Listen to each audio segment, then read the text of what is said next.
क्या आप भी 2027 बोर्ड परीक्षा की तैयारी कर रहे हैं और क्या आपको भी क्लास 10th हिंदी का ऑब्जेक्टिव बनाने में परेशानी हो रही है, तो ये वीडियो सिर्फ आपके लिए, क्योंकि इस क्लास में हम करने जा रहे हैं 50 महत्वपूर्ण ऑब्जेक्टिव प्रश्न जो कि आपके आने वाले 2027 बोर्ड परीक्षा के लिए बेहद ही महत्वपूर्ण है। तो बिना देरी के क्लास को स्टार्ट करते हैं। उससे पहले यदि आप इस चैनल पर नए हैं तो चैनल को सब्सक्राइब करें, वीडियो को लाइक करें और अपने दोस्तों के साथ जरूर शेयर करें। तो आपका पहला प्रश्न देखते हैं। पहला प्रश्न है, श्रम विभाजन और जाति प्रथा शीर्षक पाठ किस विधा की रचना है? निबंध है, कहानी है, भाषण है, साक्षात्कार है? तो इसका सही आंसर हो जाएगा यह एक निबंध है, यानी ये इसका बिल्कुल ही सही जवाब हो जाएगा। अगला प्रश्न देखते हैं। प्रश्न है आपका, भीमराव अंबेडकर के चिंतन व रचनात्मकता के मुख्य प्रेरक कौन थे? बुद्ध थे, कबीर थे, ज्योतिबा फुले थे, उपयुक्त सभी थे? तो इसका सही आंसर हो जाएगा उपयुक्त सभी थे, यानी डी इसका बिल्कुल ही सही जवाब हो जाएगा। अगला प्रश्न देखते हैं। प्रश्न है आपका, सेन साहब की कितनी बेटियां थी? 3, 4, 5, 2? तो इसका सही आंसर हो जाएगा 5, यानी सी इसका बिल्कुल ही सही जवाब हो जाएगा। अगला प्रश्न देखते हैं। सभ्यता और संस्कृति की रक्षा के लिए कौन उत्तरदायी है? युवा वर्ग, बुजुर्ग, सरकार, जनता? तो इसका सही आंसर हो जाएगा युवा वर्ग, यानी ए इसका बिल्कुल ही सही जवाब हो जाएगा। अगला प्रश्न देखते हैं। मैक्स मुलर के अनुसार सच्चे भारत का दर्शन कहाँ हो सकते हैं? दिल्ली में, मुंबई में, ग्रामीण भारत में, कोलकाता में? तो इसका सही आंसर हो जाएगा ग्रामीण भारत में, यानी सी इसका बिल्कुल ही सही जवाब हो जाएगा। अगला प्रश्न देखते हैं। प्रश्न है आपका, हजारी प्रसाद द्विवेदी जी का जन्म कब हुआ था? 1905, 1907, 1909, 1911? तो इसका सही आंसर हो जाएगा 1907, यानी बी इसका बिल्कुल ही सही जवाब हो जाएगा। अगला प्रश्न देखते हैं। प्रश्न है आपका, नागरी लिपि शीर्षक पाठ के लेखक कौन है? गुणाकर मूले, अमरकांत, रामविलास शर्मा, अशोक वाजपेयी? तो इसका सही आंसर हो जाएगा गुणाकर मूले, यानी ए इसका बिल्कुल ही सही जवाब हो जाएगा। अगला प्रश्न देखते हैं। प्रश्न है आपका, बहादुर का बाप कहाँ मारा गया था? युद्ध में, डकैती में, बीमारी में, दुर्घटना में? तो इसका सही आंसर हो जाएगा युद्ध में, यानी ए इसका बिल्कुल ही सही जवाब हो जाएगा। अगला प्रश्न देखते हैं। प्रश्न है आपका, रामविलास शर्मा का जन्म कब हुआ था? 1910, 1912, 1914, 1916? तो इसका सही आंसर हो जाएगा 1912, यानी बी इसका बिल्कुल ही सही जवाब हो जाएगा। अगला प्रश्न देखते हैं। प्रश्न है आपका, बिरजू महाराज खुद को किसका शागिर्द मानते थे? पिता का, माता का, गुरु का, चाचा का? तो इसका सही आंसर हो जाएगा पिता का, यानी ये इसका बिल्कुल ही सही जवाब हो जाएगा। अगला प्रश्न देखते हैं। प्रश्न है आपका, अवन्यो क्या है? ललित रचना, कविता, नाटक, कहानी? तो इसका सही आंसर हो जाएगा ललित रचना, यानी ये इसका बिल्कुल ही सही जवाब हो जाएगा। अगला प्रश्न देखते हैं। प्रश्न है आपका, मछली कहानी में किस वर्ग का जीवन वर्णित है? निम्न मध्य वर्गीय, उच्च वर्गीय, सामंती वर्गीय, निम्न वर्गीय? तो इसका सही आंसर हो जाएगा निम्न मध्य वर्गीय, यानी ए इसका बिल्कुल ही सही जवाब हो जाएगा। अगला प्रश्न देखते हैं। प्रश्न है आपका, बिस्मिल्लाह खां का असली नाम क्या था? कमरुद्दीन, शमसुद्दीन, सादिक हुसैन, अमरुद्दीन? तो इसका सही आंसर हो जाएगा कमरुद्दीन, यानी ए इसका बिल्कुल ही सही जवाब हो जाएगा।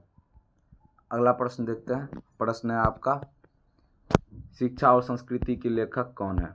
महात्मा गांधी, डॉक्टर संपूर्णानंद, रविन्द्रनाथ टैगोर, जवाहरलाल नेहरू? तो इसका सही आंसर हो जाएगा महात्मा गांधी, यानी ये इसका बिल्कुल ही सही जवाब हो जाएगा। अगला प्रश्न देखते हैं। प्रश्न है आपका, गुरु नानक ने किस भाषा में कविता की रचना की? हिंदी व ब्रजभाषा में, पंजाबी व फारसी में, अंग्रेजी व हिंदी में, केवल हिंदी में? तो इसका सही आंसर हो जाएगा हिंदी व ब्रजभाषा में, यानी ये इसका बिल्कुल ही सही जवाब हो जाएगा। अगला प्रश्न है आपका, रस खान किस काल के कवि हैं? आदिकाल के, भक्ति काल के, रीति काल के, आधुनिक काल के? तो इसका सही आंसर हो जाएगा भक्ति काल के, यानी बी इसका बिल्कुल ही सही जवाब हो जाएगा। अगला प्रश्न है आपका, घनानंद की भाषा क्या है? अवधी, ब्रजभाषा, प्राकृत, पाली? तो इसका सही आंसर हो जाएगा ब्रजभाषा, यानी बी इसका बिल्कुल ही सही जवाब हो जाएगा। अगला प्रश्न है आपका, भारत माता कविता किस काव्य संग्रह से ली गई है? ग्राम्या, स्वर्णधूली, युगांत, चिंदवरा। तो इसका सही आंसर हो जाएगा ग्राम्या, यानी ये इसका बिल्कुल ही सही जवाब हो जाएगा। अगला प्रश्न है आपका, दिनकर का जन्म किस जिले में हुआ था? बेगूसराय में, समस्तीपुर में, मुजफ्फरपुर में, दरभंगा में। तो इसका सही आंसर हो जाएगा बेगूसराय में, यानी ये इसका बिल्कुल ही सही जवाब हो जाएगा। अगला प्रश्न देखते हैं। प्रश्न है आपका, अज्ञे का जन्म कब हुआ था? 1910, 1911, 1912, 1913। तो इसका सही आंसर हो जाएगा 1911, यानी बी इसका बिल्कुल ही सही जवाब हो जाएगा। अगला प्रश्न है आपका, कुंवर नारायण की कविता कौन सी है? एक वृक्ष की हत्या, स्वदेशी, हमारी नींद, अक्षर ज्ञान। तो इसका सही आंसर हो जाएगा एक वृक्ष की हत्या, यानी ए इसका बिल्कुल ही सही जवाब हो जाएगा। अगला प्रश्न देखते हैं। प्रश्न है आपका, हमारी नींद के रचयिता कौन है? वीरेन डंगवाल, अज्ञे, जीवनानंद दास, अनामिका। तो इसका सही आंसर हो जाएगा वीरेन डंगवाल, यानी ये इसका बिल्कुल ही सही जवाब हो जाएगा। अगला प्रश्न है आपका, अक्षर ज्ञान कविता में किस मनोविज्ञान का आधार लिया गया है? बाल मनोविज्ञान का, किशोर मनोविज्ञान का, प्रौढ़ मनोविज्ञान का, वृद्धावस्था मनोविज्ञान का। तो इसका सही आंसर हो जाएगा बाल मनोविज्ञान का, यानी ये इसका बिल्कुल ही सही जवाब हो जाएगा। अगला प्रश्न देखते हैं। प्रश्न है आपका, लौट कर आऊँगा फिर शीर्षक कविता किनकी रचना है? जीवनानंद दास, वीरेन डंगवाल, प्रेमगन, अज्ञे। तो इसका सही आंसर हो जाएगा जीवनानंद दास, यानी ये इसका बिल्कुल ही सही जवाब हो जाएगा। अगला प्रश्न देखते हैं। प्रश्न है आपका, मेरे बिना तुम प्रभु के कवि कौन है? रेनर मारिया रिल्के, अज्ञे, दिनकर, निराला। तो इसका सही आंसर हो जाएगा रेनर मारिया रिल्के, यानी ये इसका बिल्कुल ही सही जवाब हो जाएगा। अगला प्रश्न है आपका, दही वाली मगम्मा किस भाषा की कहानी है? कन्नड़, तमिल, तेलुगु, मलयालम। तो इसका सही आंसर हो जाएगा कन्नड़, यानी ये इसका बिल्कुल ही सही जवाब हो जाएगा। अगला प्रश्न देखते हैं। प्रश्न है आपका, ढहते विश्वास कहानी का प्रमुख पात्र कौन है? लक्ष्मी, सीता, पंपाती, मंगू। तो इसका सही आंसर हो जाएगा लक्ष्मी, यानी ये इसका बिल्कुल ही सही जवाब हो जाएगा। अगला प्रश्न है आपका, ईश्वर पाटेलिकर का रचना कौन सी है? माँ, नगर, ढहते विश्वास, धरती कब तक घूमेगी। तो इसका सही आंसर हो जाएगा माँ, यानी ये इसका बिल्कुल ही सही जवाब हो जाएगा। अगला प्रश्न देखते हैं। प्रश्न है आपका, नगर कहानी किस लेखक द्वारा रचित है? सुजाता, सातकौड़ी होता, श्रीनिवास, ईश्वर पेटलीकर। तो इसका सही आंसर हो जाएगा सुजाता, यानी ये इसका बिल्कुल ही सही जवाब हो जाएगा। अगला प्रश्न देखते हैं। प्रश्न है आपका, धरती कब तक घूमेगी के कहानीकार कौन है? सांबर दैया, सुजाता, श्रीनिवास, सातकौड़ी होता। तो इसका सही आंसर हो जाएगा सांबर दैया, यानी ये इसका बिल्कुल ही सही जवाब हो जाएगा। अगला प्रश्न है आपका, मगम्मा क्या काम करती थी? दही बेचने का, दूध बेचने का, खेती करने का, मजदूरी करने का। तो मगम्मा दही बेचने का कार्य करती थी, यानी ये इसका बिल्कुल ही सही जवाब हो जाएगा। अगला प्रश्न देखते हैं। प्रश्न है आपका, लक्ष्मी के पति का क्या नाम था? लक्ष्मण, महेश, गुणनिधि, अच्युत। तो इसका सही आंसर हो जाएगा लक्ष्मण, यानी ये इसका बिल्कुल ही सही जवाब हो जाएगा। अगला प्रश्न देखते हैं। प्रश्न है आपका, पंपाती को कौन सा रोग था?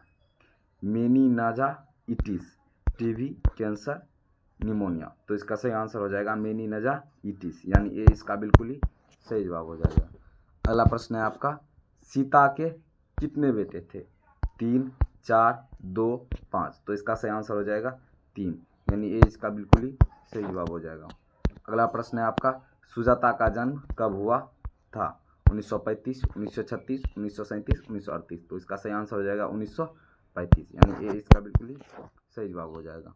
अगला प्रश्न देखते हैं। प्रश्न है आपका, दही वाली मगम्मा का अनुवाद किसने किया था? बी.आर. नारायण, गोपाल दास नागर, जमुना दास, के.ए. जमुना। तो इसका सही आंसर हो जाएगा बी.आर. नारायण, यानी ये इसका बिल्कुल ही सही जवाब हो जाएगा। अगला प्रश्न देखते हैं। प्रश्न है आपका, सातकौड़ी होता का जन्म कब हुआ था? 1928, 1929, 1930, 1931। तो इसका सही आंसर हो जाएगा 1928, यानी ये इसका बिल्कुल ही सही जवाब हो जाएगा। अगला प्रश्न है आपका, माँ कहानी का मुख्य पात्र कौन है? मंगू, लक्ष्मी, सीता, पंपाती। तो इसका सही आंसर हो जाएगा मंगू, यानी ये इसका बिल्कुल ही सही जवाब हो जाएगा। अगला प्रश्न देखते हैं। प्रश्न है आपका, बिरजू महाराज ने ठुमरियाँ किससे सीखी? अम्मा से, बाबूजी से, चाचा से, गुरु से। तो इसका सही आंसर हो जाएगा अम्मा से, यानी ये इसका बिल्कुल ही सही जवाब हो जाएगा। अगला प्रश्न देखते हैं। प्रश्न है आपका, श्रम विभाजन और जाति प्रथा बाबा साहेब की किस भाषण से संपादित अंश है? The caste in India, genesis and development, annihilation of caste, who is Shudras. तो इसका सही आंसर हो जाएगा एनहिलेशन ऑफ कास्ट, यानी सी इसका बिल्कुल ही सही जवाब हो जाएगा। अगला प्रश्न देखते हैं। प्रश्न है आपका, नॉन का अर्थ क्या है? नमक, अनाज, तेल, पानी। तो नॉन का अर्थ क्या हो जाएगा? नमक, यानी ये इसका बिल्कुल ही सही जवाब हो जाएगा। अगला प्रश्न है आपका, सांबर दया किस भाषा के कहानीकार है? राजस्थानी, गुजराती, मराठी, कन्नड़। तो इसका सही आंसर हो जाएगा राजस्थानी, यानी ये इसका बिल्कुल ही सही जवाब हो जाएगा। अगला प्रश्न है आपका, अंबेडकर ने भारत की बेरोजगारी का प्रमुख कारण किसे माना है? जाति प्रथा को, अशिक्षा को, उद्योग धंधों की कमी को, जनसंख्या को। तो इसका सही आंसर हो जाएगा जाति प्रथा को, यानी ये इसका बिल्कुल ही सही जवाब हो जाएगा। अगला प्रश्न देखते हैं। प्रश्न है आपका, खोखा के दांत किसने तोड़े थे? मदन ने, ड्राइवर ने, कासू ने, सेन साहब ने। तो इसका सही आंसर हो जाएगा मदन ने, यानी ये इसका बिल्कुल ही सही जवाब हो जाएगा। अगला प्रश्न है आपका, हजारी प्रसाद द्विवेदी को किस रचना पर साहित्य अकादमी पुरस्कार मिला? आलोक पर्व, बाण भट्ट की आत्मकथा, कूटज, कल्पलता। तो इसका सही आंसर हो जाएगा आलोक पर्व, यानी ये इसका बिल्कुल ही सही जवाब हो जाएगा। अगला प्रश्न देखते हैं। प्रश्न है आपका, गुरु नानक की भेंट किस मुगल बादशाह से हुई थी? बाबर से, अकबर से, हुमायूं से, औरंगजेब से। तो इसका सही आंसर हो जाएगा बाबर से, यानी ये इसका बिल्कुल ही सही जवाब हो जाएगा। अगला प्रश्न है आपका, घनानंद किसके द्वारा मारे गए? नादिर शाह के सैनिकों द्वारा, अंग्रेजों द्वारा, मुगल द्वारा, मराठों द्वारा। तो इसका सही आंसर हो जाएगा नादिर शाह के सैनिकों द्वारा, यानी इसका बिल्कुल ही सही जवाब हो जाएगा। अगला प्रश्न देखते हैं। प्रश्न है आपका, प्रेमगन किस संस्था के संपादक थे? नागरी नीरद, भारतेंदु, सरस्वती, ब्राह्मण। तो इसका सही आंसर हो जाएगा नागरी नीरद, यानी इसका बिल्कुल ही सही जवाब हो जाएगा। अगला प्रश्न देखते हैं। प्रश्न है आपका, सुमित्रानंदन पंत का निधन कब हुआ था? 1977, 1978, 1979, 1980। तो इसका सही आंसर हो जाएगा 1977, यानी इसका बिल्कुल ही सही जवाब हो जाएगा। अगला प्रश्न देखते हैं और इस क्लास का आखिरी प्रश्न देखते हैं। प्रश्न है आपका, अनामिका का जन्म कहाँ हुआ था? मुजफ्फरपुर में, पटना में, भागलपुर में, दरभंगा में। तो इसका सही आंसर हो जाएगा मुजफ्फरपुर में, यानी ये इसका बिल्कुल ही सही जवाब हो जाएगा। उम्मीद करते हैं आपको ये वीडियो बहुत ही अच्छी लगी हो। यदि अच्छी लगी हो तो चैनल को सब्सक्राइब करें, वीडियो को लाइक करें और अपने दोस्तों के साथ जरूर शेयर करें। मिलते हैं और एक ऐसे ही धमाकेदार क्लास के साथ, तब तक के लिए जय हिंद, जय भारत, भारत माता की जय।